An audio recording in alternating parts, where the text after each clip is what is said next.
অভিনয়ে তিনি জয় করেছেন দুই বাংলা। সিনে ব্যস্ততার বাইরে সোশ্যাল মিডিয়ায়ও থাকে তার সরব উপস্থিতি। তিনি জয়া আহসান প্রায়শই নতুন নতুন ছবি শেয়ার করেন, কখনো কখনো ছড়িয়ে দেন শরীরে আবেদনে ভরা খোলামেলা ছবিও, আর তা দেখে মুহূর্তেই ঝড় ওঠে ভক্তদের মনে।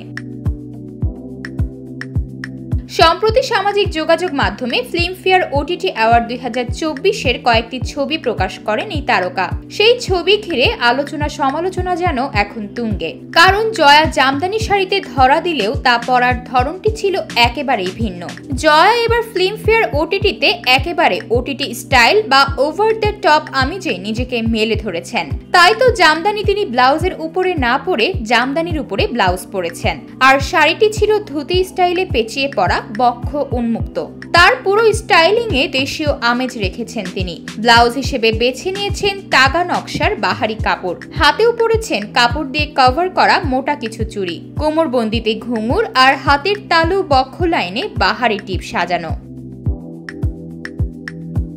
চুল বেঁধেছেন ফিউশন স্টাইলে, কানে লম্বা ঝোলানো দুল, আবার নাকে টানা দেওয়া নথ, উন্মুক্ত পায়ে রয়েছে আলতার আলতো ছোঁয়া। সব মিলিয়ে একেবারে বৈচিত্র্যময় রূপে ধরা দিয়েছেন জয়া। বিষয়টি নিয়ে হইচই হওয়ার আগেই জয়া নিজেই জানিয়ে দিয়েছেন কোন উদ্দেশ্য নিয়ে তিনি জামদানি এভাবে পরেছেন।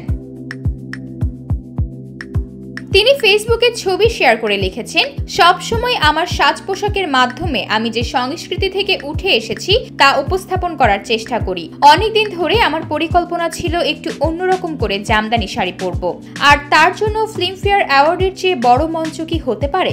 এই আয়োজনে নামি দামি অনেক শিল্পীদের সঙ্গে দেখা হয়। আমাকে আবারও এমন সুযোগ করে দেওয়ার জন্য ধন্যবাদ ফিল্মফেয়ারকে।